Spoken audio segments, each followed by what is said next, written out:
I thought I'd found someone who cared about me for who I was. She called me every morning, held my hand through the worst year of my life, made me believe I wasn't alone anymore. But she was married the whole time, to my business partner, and I was the only one who didn't know. My phone buzzed at 6:15, same as every morning for the past 6 months. I was standing on my balcony in Makati, watching the sun climb over Manila Bay, when Teresa's name lit up the screen. Curtis, Kumusta, how are you feeling today? Her voice always had this softness to it, like she genuinely cared. I pressed the phone closer to my ear. Better. The chest pain stopped around midnight. You scared me yesterday.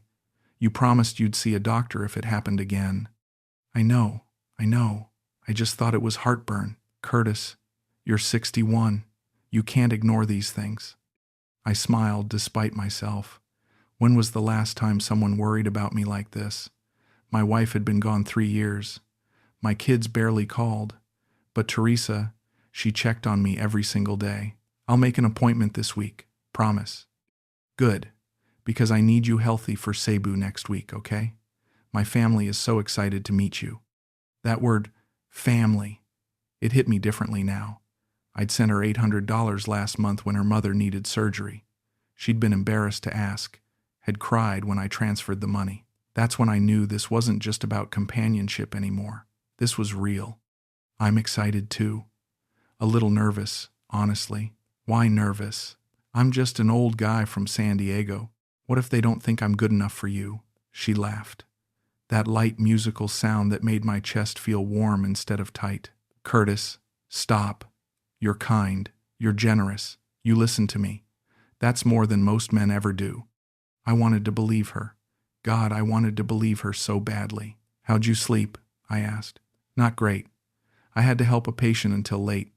Freelance nursing, you know how it is. Unpredictable hours. You work too hard.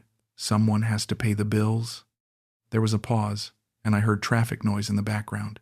She wasn't home. She was already out somewhere at 6:15 in the morning. Where are you right now? Oh, just getting coffee before I head to see another client. Why? Just wondering. I miss you. I miss you too. I'll see you Thursday for dinner, okay? Your place? Yeah, I'll cook. You don't have to cook. I'll bring something. Teresa, I want to. Let me take care of you for once. Another pause. Longer this time. Okay, Thursday, 7 o'clock. I have to go now, Curtis. Take care of yourself. You too. The call ended and I stood there holding my phone, staring at the skyline. 6 months ago, I didn't know Teresa existed. Now I couldn't imagine a morning without her voice. It happened so fast. Too fast, maybe. But when you've been alone as long as I had, fast feels like mercy. I met her through Brent, my business partner. I'd moved to Manila 8 months ago, desperate to escape the silence of my house in San Diego. Every room there reminded me of Linda, my wife. Her coffee mug still in the cabinet, her books still on the nightstand. I couldn't breathe in that house anymore. When my old colleague connected me with Brent, an American expat running a medical equipment consulting business in Manila, it felt like a lifeline. I had the industry connections. He had the local expertise. 50-50 partners, clean contracts, legitimate. But I was lonely. Brent could see it. One day, about 2 months after I arrived, we were having lunch near his office in Ortigas, and I mentioned how isolating Manila felt. You need to meet more people, he'd said. Let me introduce you to someone. She's a nurse, freelance, knows the healthcare system inside and out, could help with our consulting work, plus she's good company. That's how Teresa came into my life. Brent gave me her number. I texted her about meeting for coffee to discuss Philippine medical networks. She showed up at a cafe in Greenbelt, 32 years old, beautiful in a way that made me nervous, professional, warm. She talked about her nursing background, her family in Cebu, her dream of opening a small clinic someday. We met 3 more times for coffee, then dinner, then she started calling just to check on me. I never planned to fall for her, but loneliness makes you grateful for the smallest kindnesses. And Teresa was kind. She remembered things I said. She asked about my day. She made me feel like I mattered again. I'd sent her money twice now. First for her mother's surgery, then last week when she mentioned being behind on rent, $500. She'd cried on the phone, said she hated asking, said she'd pay me back. I told her not to worry about it. What was I going to do with the money anyway? Sit in my condo alone and count it? My phone buzzed again. A text from Mang Rito, my landlord. Sir Curtis, I'm bringing up your mail. I'll knock in 5 minutes. Mang Rito was 68, a retired engineer who owned the building. He'd taken a liking to me, always checking if I needed anything. He knocked exactly 5 minutes later. I opened the door and he handed me a stack of envelopes. How's everything, sir? Good, quiet. You're always alone here. You should go out more, meet people. I do. I have a friend, Teresa. She visits sometimes. Something flickered across his face. He nodded slowly. Ah, good. Good to have friends. You know her? I've seen her around the building before, maybe a few months ago. I thought she was with another tenant. My stomach tightened. What do you mean? Nothing, sir. Maybe I'm confusing her with someone else. These old eyes, you know. He smiled and left. I stood there holding my mail, trying to shake off the unease. Another tenant? No. He was confused. Teresa had only been in my life for 6 months. She'd never mentioned living here before. Mang Rito was mistaken. I went back inside and made coffee, but it tasted bitter. I kept replaying his words. I thought she was with another tenant. Why would he say that? I pulled out my phone and opened Teresa's contact. I wanted to call her, ask her directly, but what would I say? My landlord thinks he saw you here before? That sounded paranoid, desperate. I didn't want to be that guy. So I did what I'd been doing for months. I told myself it was nothing. I told myself to trust her. I told myself I was lucky to have someone like her in my life, and I almost believed it. Number. Chapter 2. The business that brought me here. I met Brent for the first time on a video call. My old colleague Richard had set it up. Richard knew I was struggling after Linda died. He knew I couldn't stay in San Diego anymore. Curtis, I've got a guy in Manila.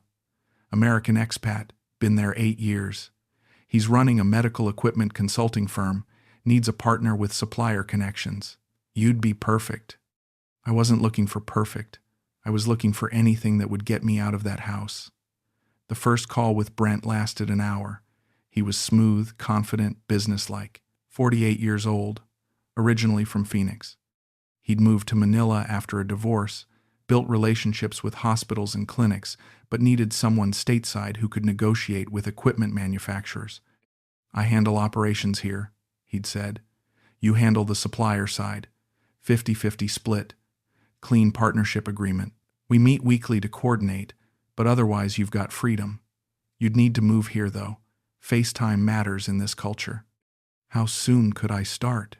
How soon can you get here? 3 weeks later, I landed in Manila with 2 suitcases and a wire transfer of $75,000, my half of the startup capital. Brent had already secured the office space in Ortigas, hired a local admin assistant, set up the corporate structure. Everything looked legitimate. Everything felt safe. I signed the partnership papers with a lawyer present. We shook hands. I moved into my condo in Makati. And just like that, I was a business owner in a foreign country, trying to outrun grief. The first few months were busy. I spent my days on calls with suppliers in the States, negotiating prices, coordinating shipments. Brent managed client relationships, handled logistics, kept the books. We met every Tuesday at the office for updates. He was always professional, friendly enough, but distant. We never socialized. I barely knew anything about his personal life. He mentioned a girlfriend once, in passing, but never gave details. I didn't ask. I was too focused on keeping myself occupied. But the loneliness crept in anyway. Working from my condo meant long stretches of silence. I'd eat dinner alone, watch TV alone, wake up alone. Manila was a city of 13 million people, and I felt invisible. That's when I mentioned it to Brent during one of our Tuesday meetings. I'm struggling a bit. Adjusting, I mean. He'd looked up from his laptop. How so? Just isolated. I don't know anyone here besides you and the admin staff. You should get out more. There's a big expat community. Lots of clubs, meetup groups. I'm 61, Brent. I'm not interested in bar crawls. He'd laughed at that. Fair enough. Tell you what, I know someone, a nurse, Filipino, smart, professional. She freelances, knows the healthcare landscape here, could be useful for the business, honestly. And she's easy to talk to. I could introduce you. I don't need you setting me up on dates. It's not like that. Just coffee, networking. If nothing else, she can help you understand how things work here. Cultural stuff. I'd hesitated. But the thought of another night alone in my condo made me nod. Okay, sure, why not? That's how Brent gave me Teresa's number. I texted her that afternoon. She responded within an hour. We met 2 days later at a cafe in Greenbelt. I'd expected it to be awkward, transactional. Instead, she was easy to talk to. She asked about my work, my life in San Diego, why I'd moved. I told her about Linda. She listened without pity, just quiet understanding. At the end of coffee, she'd said something that stuck with me. You're very brave, Curtis. Starting over like this. Most people just stay where they're comfortable, even if it hurts them. No one had called me brave in 3 years. I'd felt like a coward for running from my grief. But the way she said it, I almost believed her. We met again the following week. Then again. She started calling just to say hello. I started looking forward to those calls more than anything else in my day. Brent never asked how the introduction went. I mentioned it once, said Teresa had been helpful, that we'd met a few times. He just nodded and changed the subject to a shipment delay. He seemed busy, always traveling to Cebu or Davao for client meetings. Sometimes he'd be gone for a week. I didn't mind. I preferred working independently, and honestly, I was too distracted by Teresa to pay much attention to what Brent was doing. Looking back now, that was the first mistake. I trusted him because everything looked right on paper. Contracts, lawyers, a real office. I never questioned why he was so eager to bring me on as a partner. I never asked why he'd introduced me to Teresa so quickly. I just accepted it all as good fortune. As if the universe had finally decided to cut me some slack after Linda died. I was so desperate to believe that things could get better that I ignored the part of my brain whispering that good fortune doesn't usually come this easy.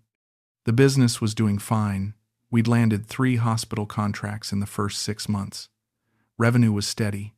Brent handled all the local negotiations, the client dinners, the relationship management. I stayed behind my laptop, coordinating with suppliers, managing inventory. Every Tuesday, we'd sit in his office and review the numbers. Everything always added up. He was meticulous with the books, almost obsessively so. I should have wondered why. Instead, I just felt grateful that he was handling the complicated stuff. You trust me, right, Curtis? He'd asked once, out of nowhere. Of course. Why? Just making sure. Partnerships only work if there's trust. We've got a contract. We've got a lawyer. I'm not worried. He'd smiled at that. Now I realize what that smile meant. I wasn't worried because I didn't know I should be, and that made me perfect. Number. Chapter 3.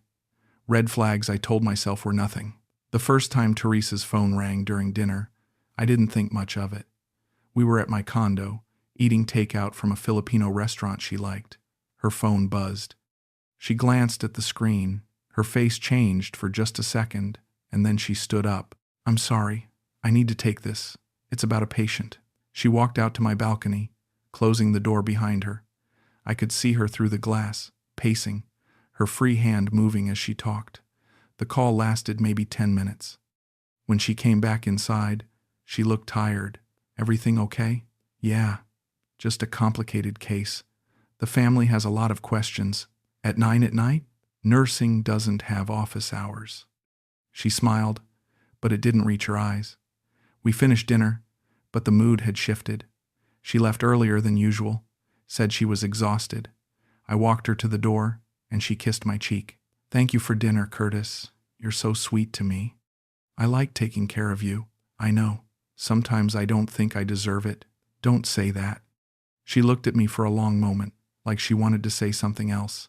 Then she just smiled and left.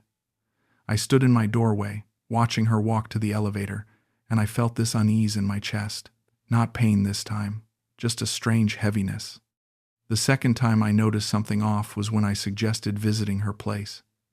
We'd been seeing each other for 4 months by then, always at my condo or at restaurants. I'd never seen where she lived. "I'd love to cook for you at your place sometime," I'd said over coffee. She'd stirred her drink slowly, not looking at me. "My apartment is really small. I'd be embarrassed for you to see it." "Teresa, I don't care about that. And my roommate is very private. She wouldn't be comfortable with guests." "You have a roommate?" "Yes. Another nurse. We share rent." I didn't know she had a roommate. I didn't know much about her living situation at all. Whenever I asked about her day-to-day life, she gave vague answers. Where she lived, who she lived with, what her apartment looked like. Everything was general, non-specific. "Maybe I could meet you nearby then. We could take a walk in your neighborhood." "Curtis, why does it matter? We're always together anyway." "It doesn't matter. I just want to know more about your life." Her jaw tightened. For a second I saw something hard in her expression. Then it softened. "I'm sorry. I'm just tired. Work has been stressful. Let's talk about Cebu instead. I'm so excited for you to meet my family." And just like that, the subject changed. I let it drop because I didn't want to push her. I told myself she was private, that some people are just like that. I told myself it would happen naturally when she was ready. But deep down, a small voice whispered that something was wrong. I ignored it. The third thing was the money. I'd sent her $800 for her mother's surgery, then $500 for rent. Both times, she'd been reluctant to accept, had cried, had promised to pay me back. But 2 weeks after the rent money, she mentioned her phone was broken. "I dropped it yesterday. The screen shattered. I can't afford to fix it right now." "How much would a new phone cost?" "I don't know. Maybe 20,000 pesos? But I'll manage. I can wait until next month." 20,000 pesos. About $400. I transferred it to her that afternoon. This time she didn't cry. She just said thank you and changed the subject. I told myself I was helping someone I cared about. I told myself that's what you do when you love someone. But the word love felt strange in my mouth. Did I love her? Or did I just love not being alone? Mangrito knocked on my door one evening while Teresa was visiting. She'd gone to the bathroom and he'd come to deliver a package. He handed it to me and glanced toward my living room. "Your friend is here?" "Yeah, Teresa. We're having dinner." He nodded, but his expression was strange, thoughtful, concerned. "Sir Curtis, can I ask you something?" "Sure. How long have you known her?" 4 or 5 months. "Why?" "Just be careful, sir, that's all. Be careful." "What do you mean?" "I've lived here a long time. I've seen many foreigners come and go. Some have good experiences, some don't. Just be careful." Teresa came back before I could ask him to explain. Mangrito smiled at her politely and left. She watched him go, her face unreadable. What did he want? "Just dropped off a package," he said, to be careful. "Careful of what?" "I don't know. He's old. He worries." She laughed, but it sounded forced. That night, after she left, I lay in bed replaying the conversation. Be careful. Why would Mangrito say that? And why had he asked how long I'd known her? I thought about texting him, asking him directly what he meant. But I didn't, because part of me didn't want to know the answer. I started noticing other things too, small things. Her phone was always face down when we were together. She never let me see her screen. If a notification popped up, she'd grab it immediately, angle it away from me. Once, I joked about it. "What? You got secret admirers texting you?" "No. Just work stuff.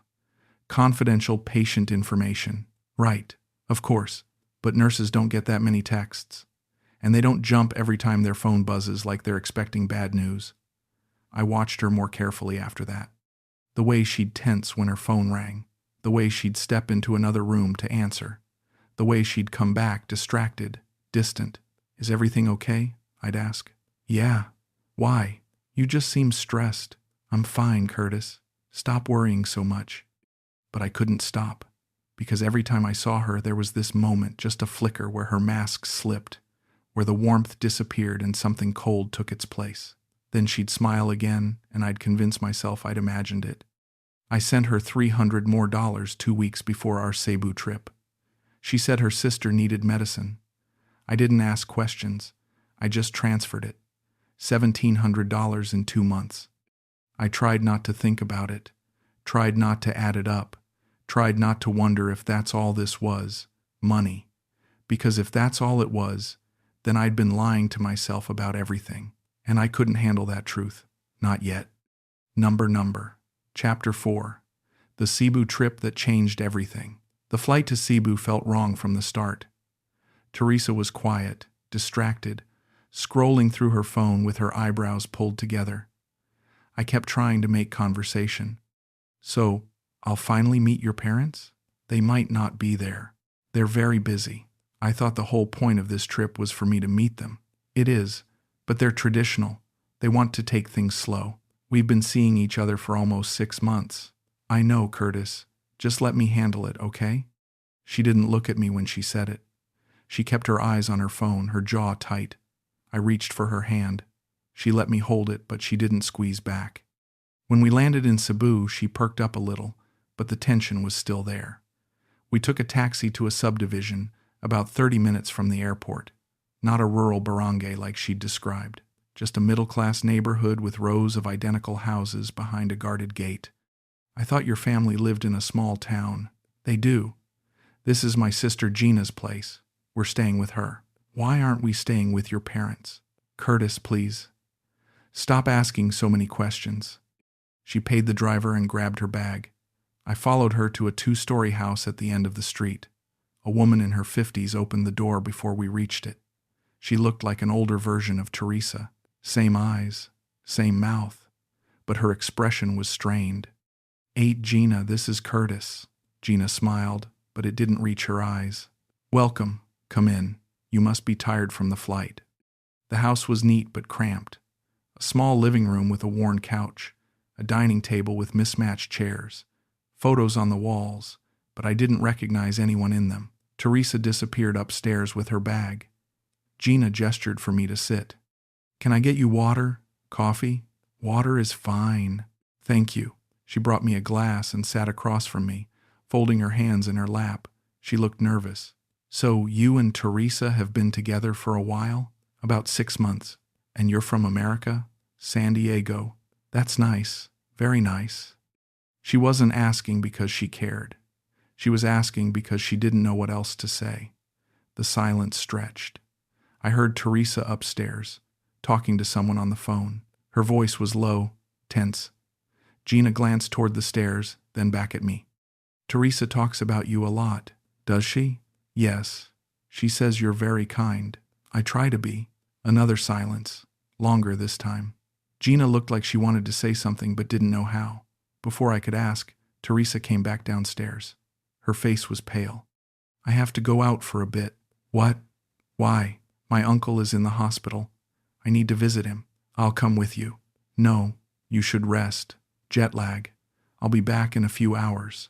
Teresa, I'm fine. Let me come. Curtis, please, just stay here. Gina will take care of you. She grabbed her purse and walked out before I could argue. I heard the door close. A car engine started outside. Then nothing. I looked at Gina. She looked at the floor. Is her uncle really in the hospital? Yes, he's very sick. Which hospital? I don't know. Teresa didn't say. She was lying. I could see it in the way she wouldn't meet my eyes. But what was I supposed to do? Call her a liar in her own house? I sat there for 3 hours, watching Filipino TV I didn't understand, while Gina disappeared into the kitchen and avoided me. When Teresa finally came back, it was almost 10 at night. She looked exhausted, angry. How's your uncle? Not good. They're keeping him for observation. What hospital is he at? Maybe I can visit him with you tomorrow? No. He doesn't want visitors. Family only. Teresa, I'm here to meet your family. I know. Tomorrow, I promise. But tomorrow came and her parents still didn't appear. Instead, Teresa took me to tourist spots. Magellan's Cross, the Basilica, a lunch spot overlooking the ocean. She was on her phone the entire time, barely talking to me. At one restaurant, I saw a man staring at us from across the room. He was Filipino, maybe 40, dressed in business casual. When Teresa noticed him, she went completely still. The color drained from her face. You know him? No. Teresa, you look like you've seen a ghost. I said, I don't know him. Let's go. We just ordered. I changed my mind. Let's leave. She stood up, grabbed her purse, and walked out. I had to apologize to the waiter and leave cash on the table before running after her. By the time I got outside, she was already in a taxi. I climbed in beside her. What the hell was that? Nothing. I just felt sick. Can we go back to Gina's? She wouldn't look at me. Her hands were shaking. I reached for one, but she pulled away. The taxi ride back was silent. When we got to the house, she went straight upstairs. I sat in the living room with Gina, who pretended to watch TV while I pretended I wasn't falling apart. That night, Teresa came to my room. I was lying in bed, staring at the ceiling, when she knocked softly and let herself in. She sat on the edge of the mattress. I'm sorry about today. What's going on, Teresa? And don't tell me nothing. Something is clearly wrong. I'm just stressed. My uncle, my parents, everything. I'm here for you. You know that, right? Whatever you need. She looked at me, and for the first time I saw something in her eyes that scared me. Not warmth, not affection, just exhaustion, like keeping up this act was draining her.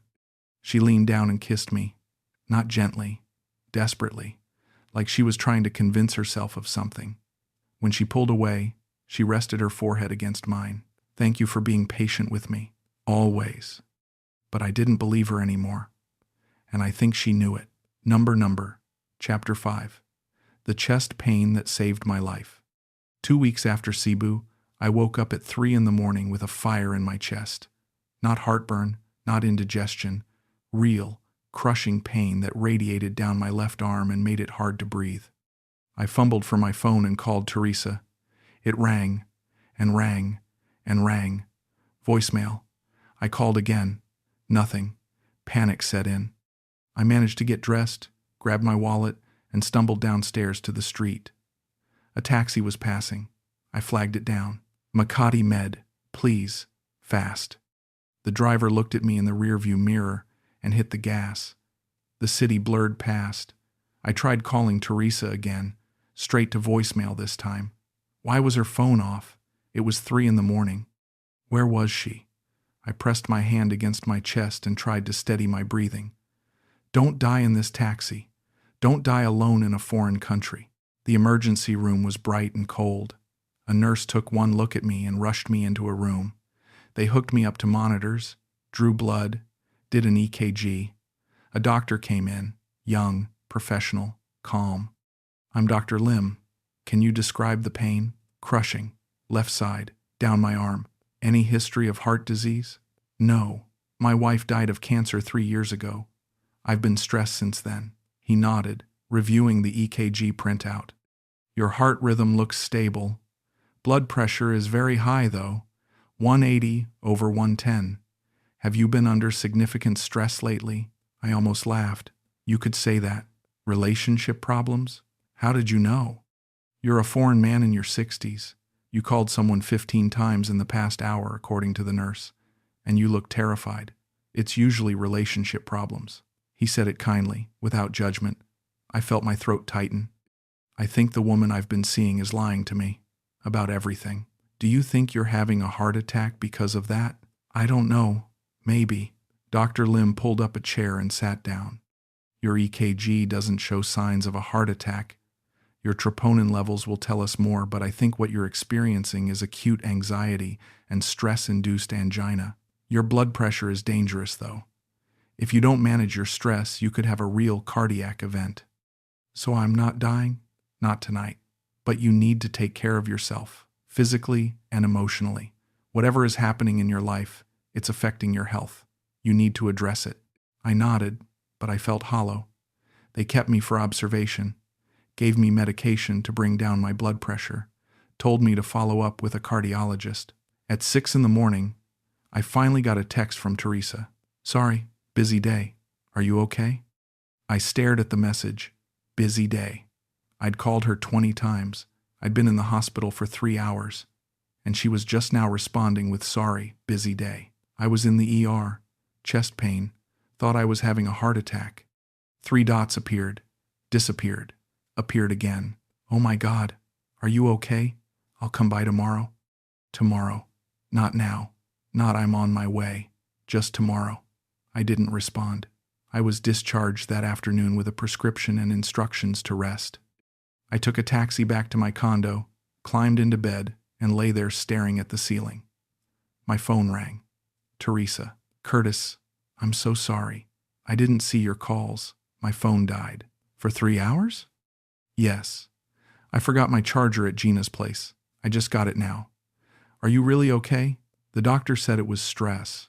"Stress from what?" I almost said it. Almost asked her directly. "Are you lying to me? Are you using me? Is any of this real?" But I didn't, because I was terrified of the answer. Just life. Everything. "I'll come over tonight. I'll take care of you. You don't have to. I want to." But she didn't come that night.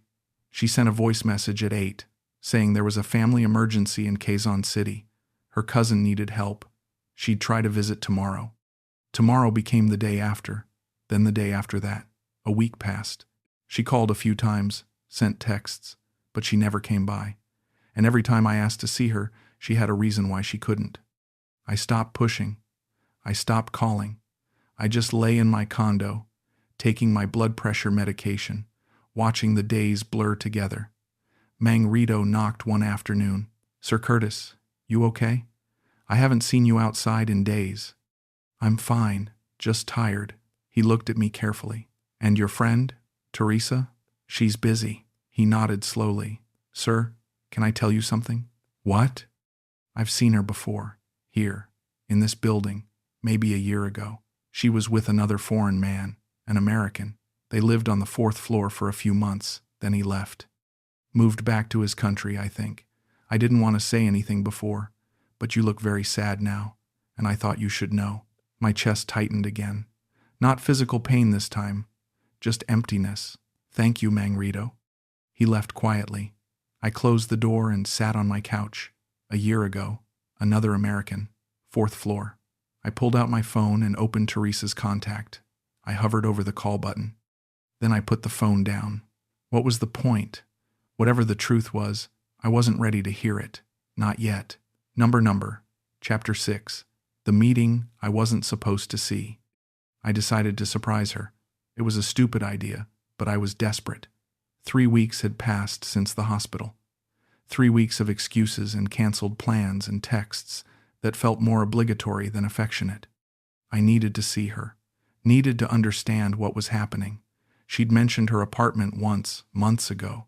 An address in Mandaluyong. I'd written it down in my phone notes without thinking about it. Now I pulled up the address and booked a ride. I stopped at a flower shop on the way. Bought a bouquet of white roses. Told myself this was romantic, not pathetic. The building was nicer than I expected. A mid-rise condo with a security guard and a lobby that looked recently renovated. I walked past the guard with confidence, like I belonged there. He didn't stop me. I took the elevator to the 5th floor, found unit 512, and raised my hand to knock. Then I heard voices. Laughter. A man's voice. Low. American accent. I froze. The door opened. Teresa stepped out, smiling, looking over her shoulder at someone behind her. Then she turned and saw me. The smile vanished. Her face went white. "Curtis." Behind her, Brent appeared. My business partner, Brent. He had his hand on her waist. He was laughing at something she'd said. Then he saw me too. His expression didn't change. He just looked at me like I was a stranger who'd wandered into the wrong building. "Curtis, what are you doing here?" I couldn't speak. I couldn't move. I just stood there, holding white roses, staring at the two of them, at Brent's hand on Teresa's waist, at the way she leaned into him slightly, instinctively, like it was the most natural thing in the world. "I asked you a question," Brent said. "I came to see Teresa." "Why?" "Because she's my girlfriend." Brent laughed. Actually laughed. Teresa didn't. She just looked at the floor. "Curtis, I think you're confused." "I'm not confused." "Teresa, tell him." She didn't say anything. Brent's hand slid off her waist. He stepped into the hallway, closing the door behind him. "Curtis, let's talk. Man to man."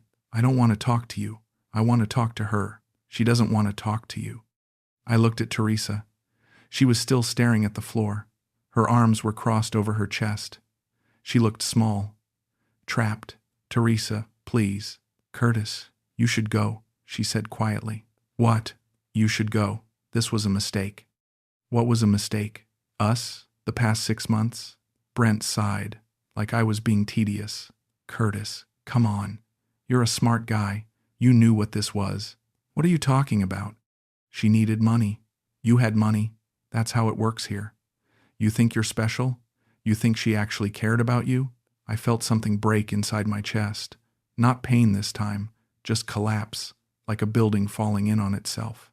Teresa, is that true? She finally looked at me. Her eyes were wet, but her face was hard. Brent, stop. Curtis, I'm sorry. I didn't mean for it to go this far. For what to go this far? Us. This. I thought you understood. Understood what? Brent stepped between us. Understood that she's my wife. We've been married for 4 years. I introduced you to her because she needed extra income. You were lonely. She was available. It was supposed to be simple. The hallway tilted. I grabbed the wall to steady myself. Your wife.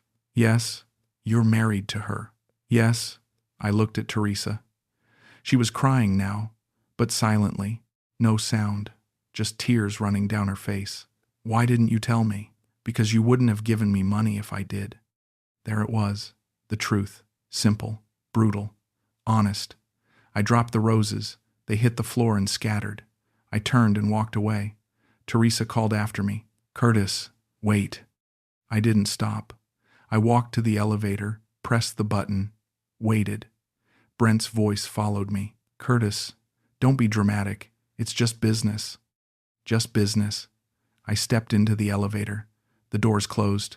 I watched the numbers descend. 5, 4, 3, 2, 1. Lobby. I walked past the security guard, out into the street, into the sunlight. I sat on a bench and stared at nothing. People walked past. Traffic moved. The world continued. And I sat there, holding my phone, staring at Teresa's contact, at the photo I'd taken of her 6 months ago, smiling at me over coffee. I pressed delete. A pop-up appeared. Delete contact? I pressed yes. She was gone. I sat on that bench for 3 hours.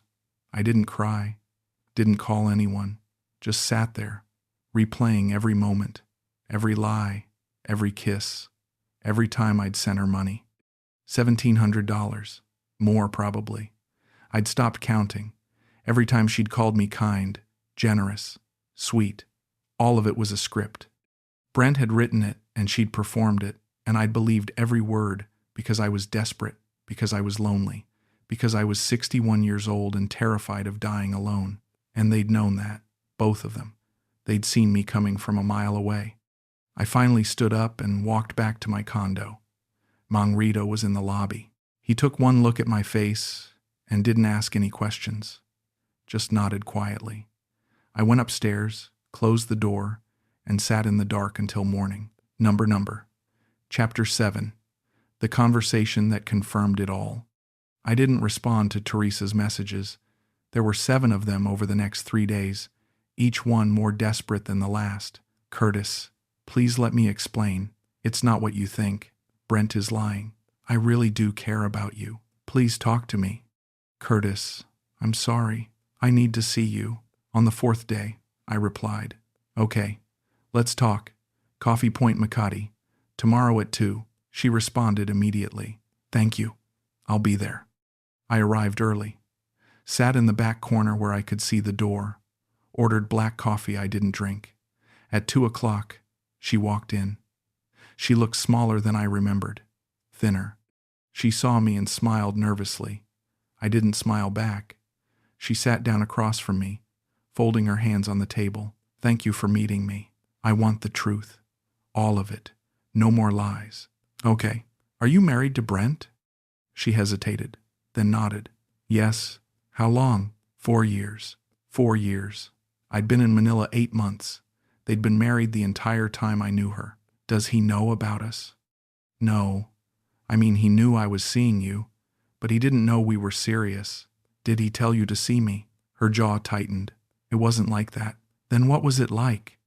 He said you were lonely, that you needed a friend, that maybe I could spend time with you, help you adjust. For money. He didn't say it like that, but that's what it was. She looked down. I needed money, Curtis. I have debt. My family depends on me. Brent doesn't make enough to cover everything. When he told me about you, I thought it would just be coffee, a few dinners, companionship, but then you realized I'd give you more if you made me fall for you. I didn't plan it that way. Didn't you? She was crying now, real tears this time, but I didn't care. The surgery for your mother, was that real? No. The rent? No. Your sister's medicine? No. I nodded slowly. So everything was a lie. Not everything. My feelings for you, those were real. I laughed, bitter, cold. Don't insult me, Teresa. You don't even know what real feelings look like. That's not fair. Fair? You want to talk about fair? I trusted you. I opened up to you. I told you about my wife, about how alone I felt. And you used all of it. You and Brent both. You set me up like I was some kind of mark. Brent set you up, not me. I just went along with it at first, but then I got to know you, and you were kind and lonely, and I felt sorry for you. You felt sorry for me? Yes, I did. Is that so bad? You don't betray someone you feel sorry for, Teresa. You don't lie to them for 6 months. You don't take their money and kiss them and make them believe they matter to you. That's not pity. That's cruelty. She reached across the table for my hand. I pulled back. Curtis, please, let me make this right. There's no making this right. I can leave him. We can start over. I'll tell you everything. No more lies. I don't want to start over with you. I don't even want to look at you. Her face crumpled. You don't mean that. I do. Curtis, I love you.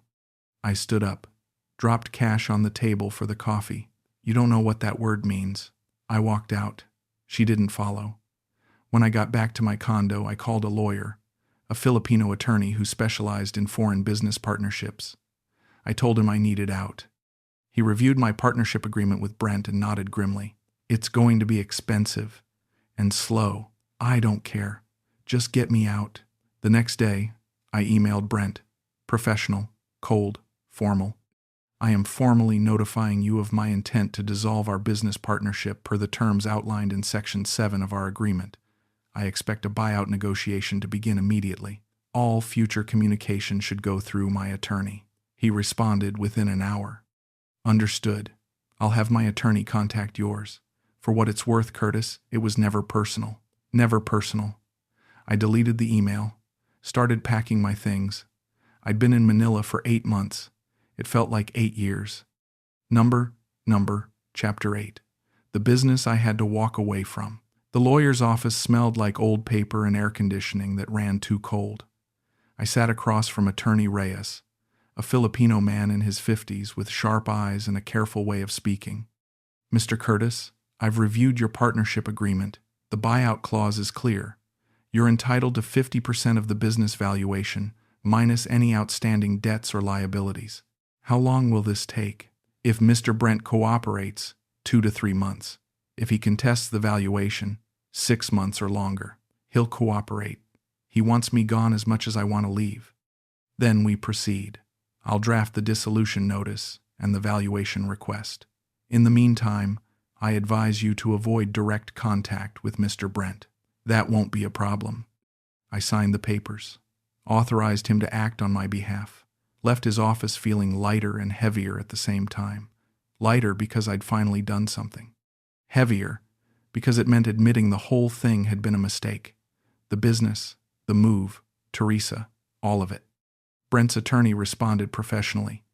No arguments, no drama, just numbers and timelines and legal language that meant he'd won. He got to keep the business, the clients, the office. I'd get money eventually, after months of waiting and legal fees, but I didn't care about the money. I just wanted out. I stopped going to the office entirely, stopped answering work emails, let my attorney handle everything. The only person I talked to was Mang Rito. He knocked on my door one evening while I was packing boxes. Sir Curtis, you're leaving? Yeah, Going back to San Diego. He nodded sadly. I'm sorry things didn't work out. Me too. Can I ask you something, sir? Sure. Did you ever confront the man? Brent? No. What's the point? He'd just lie or justify it. I don't need to hear that. Maybe not. But maybe you need to say it. For yourself. Not for him. I don't think it would help. Maybe. Maybe not. But sometimes the words need to be spoken, even if the other person doesn't listen. I thought about that after he left. Thought about calling Brent. Thought about showing up at his office and telling him exactly what I thought of him. But every time I imagined it, I just felt tired. What would I say? You're a coward? You used me? You destroyed whatever trust I had left in people? He already knew all of that, and he didn't care. Teresa tried calling again. I blocked her number. She emailed. I deleted it without reading. She showed up at my building once. Mangrito turned her away. Sir Curtis doesn't want visitors. Please, just let me talk to him for 5 minutes. He was very clear. No visitors. She left. I watched from my window as she walked away, her shoulders hunched. I felt nothing. No anger, no sadness, just empty. The business valuation came back. $73,000 for my 50% stake. Less than I'd invested. Attorney Reyes explained that Brent had documented several expenses and liabilities that reduced the overall value. I didn't fight it. I just wanted it done. Sign here, Mr. Curtis. I signed. The money would be wired to my U.S. account within 30 days. Brent and I would have no further legal or financial ties. The partnership was dissolved. It was over. I sat in my condo that night, surrounded by half-packed boxes, and realized I had nothing to show for the past 8 months. No business, no relationship, no friends. Just a suitcase full of clothes and $73,000 that felt like a severance package from my own stupidity. Mangrito knocked one last time before I left. Sir Curtis, I wanted to give you this. He handed me a small wooden carving. A carabao, the Filipino water buffalo. It's for strength, for carrying heavy burdens. Thank you, Mangrito. You're a good man, sir. Don't let bad people make you think otherwise. I almost cried then. Almost, but I just nodded and thanked him and closed the door, because if I started crying, I didn't think I'd stop. Number, Chapter 9. The church I walked into, by accident. My flight was booked for Monday. It was Sunday morning and I had nothing to do. I'd packed everything, cleaned the condo, said goodbye to Mangrito. I was walking through Mandaluyong, nowhere in particular, when I passed a small church, white walls, red roof, a cross above the door. I could hear singing inside. I hadn't been to church since Linda's funeral, hadn't prayed since the night she died. But I stopped walking, stood there on the sidewalk, listening to the hymn drift out through the open windows. Then I walked inside. The church was small, maybe 50 people scattered across the pews, a priest at the altar, leading Mass in Tagalog. I sat in the back row, not understanding a word, just sitting. The ritual was familiar even if the language wasn't. Stand, sit, kneel, pray. I went through the motions. When communion came, I stayed seated. I wasn't here for forgiveness. I didn't even know what I was here for. After Mass, people filed out. I stayed, sat there in the empty church, staring at the altar. A voice spoke behind me. You look troubled, my friend. I turned. An older priest, maybe late 60s, stood in the aisle. Gray hair, kind eyes. He gestured to the pew. May I sit? It's your church. He smiled and sat down, leaving space between us. I'm Father Ramon. I don't think I've seen you here before. I'm not Catholic. Not really anything, honestly. That's all right. God doesn't check membership cards.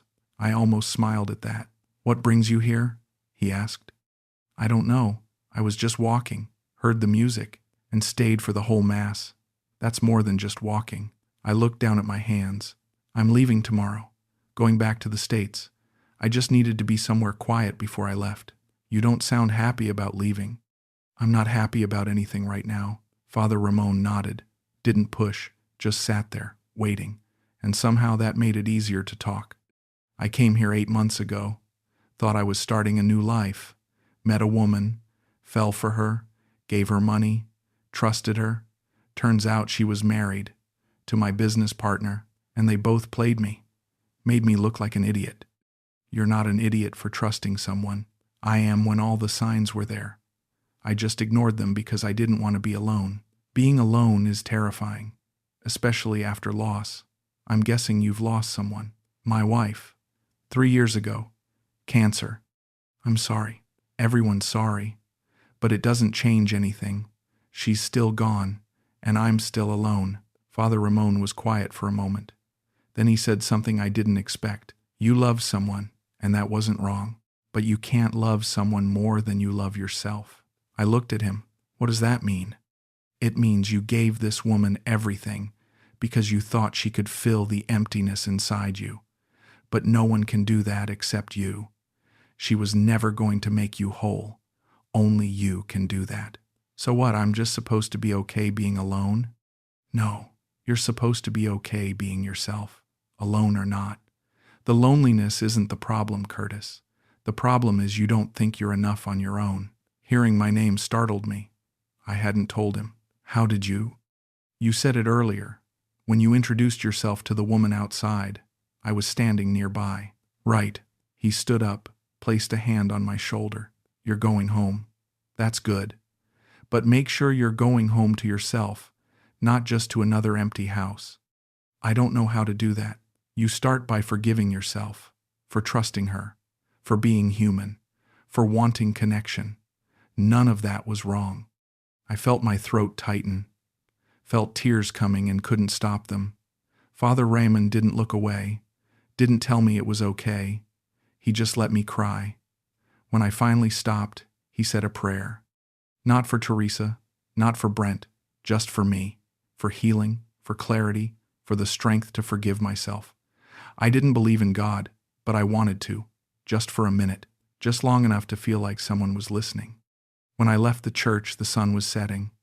Manila was golden and loud and alive, and for the first time in months, I didn't hate it. Number, Chapter 10. The flight home and what I left behind. The plane lifted off at 10 in the morning. I had a window seat, watched Manila shrink below me, the buildings, the traffic, the bay, everything getting smaller and smaller until it disappeared into clouds. I thought about Teresa, wondered if she ever thought about me, wondered if any of it was real, even for a second. Probably not. Probably I was just another foreigner with money and loneliness, easy to read, easy to use. I thought about Brent, wondered if he felt anything resembling guilt. Probably not. Probably he'd already moved on, found another partner to manipulate, another lonely man to exploit. That's what people like him do. They don't look back. I thought about my wife, Linda, wondered what she'd think of this whole mess. She'd probably laugh, not meanly, just that knowing laugh she had when I did something stupid. She'd shake her head and say, "Curtis, what were you thinking?" And I wouldn't have an answer, because I wasn't thinking. I was running from grief, running from silence, running from the reality that she was gone, and I didn't know how to live without her. So I ran to Manila, to Brent, to Teresa, to a business partnership built on nothing, to a relationship built on less. And I lost money, lost pride, lost 8 months of my life. But I didn't lose everything. I learned something, maybe the hardest thing I've ever had to learn. I wasn't looking for love. I was running from loneliness. And loneliness isn't something you can run from. It follows you, crosses oceans, sleeps in the bed beside you, sits at your table, stares back at you in the mirror. You can't escape it with another person. You can only escape it by learning to be okay with yourself. And I wasn't. Not when I left San Diego, not when I met Teresa, not even now, but at least now I know it. At least now I'm not pretending. The flight attendant brought me water, asked if I needed anything else. I said no. Sat there sipping water 30,000 feet above the Pacific. I thought about what Father Ramon had said. You can't love someone more than you love yourself. I'd never loved myself. Not really. I just tolerated myself, put up with myself, waited for someone else to make me feel valuable. Linda had done that for 40 years. When she died, I forgot how to do it alone, so I found Teresa, let her do it for 6 months, paid her $1,700 for the privilege. And when it ended, I was right back where I started, alone, tolerated by no one, not even myself. But something was different now. I didn't hate myself the way I had when I left San Diego. I was just tired, sad, but not destroyed. Teresa and Brent had taken money, taken time, taken my dignity for a while. But they hadn't taken me. I was still here, 61 years old, tired, scarred, wiser, still here. The plane leveled out. The seatbelt sign turned off. I closed my eyes, not to sleep, just to rest, just to sit with the silence and let it be what it was, not terrifying, not unbearable, just silence. And maybe that was enough. Maybe I'd go back to San Diego and sell the house, move somewhere smaller, start over again, but differently this time, not running, just moving. Or maybe I'd stay in the house, face the memories, learn to live with Linda's ghost instead of running from it. I didn't know yet, didn't need to know. The plane had 10 more hours before we landed, 10 more hours of sitting with myself, no distractions, no Teresa to call, no business emails to answer, just me. And for the first time in 3 years, that didn't feel like a death sentence. It just felt like truth. I opened my eyes, looked out the window, nothing but sky and ocean. Somewhere below, the world kept turning. People were falling in love. People were being betrayed. People were running from loneliness. People were learning to sit with it. And I was somewhere in between, not healed, not whole, but not broken beyond repair either. Just a man on a plane, going home, and maybe that was enough.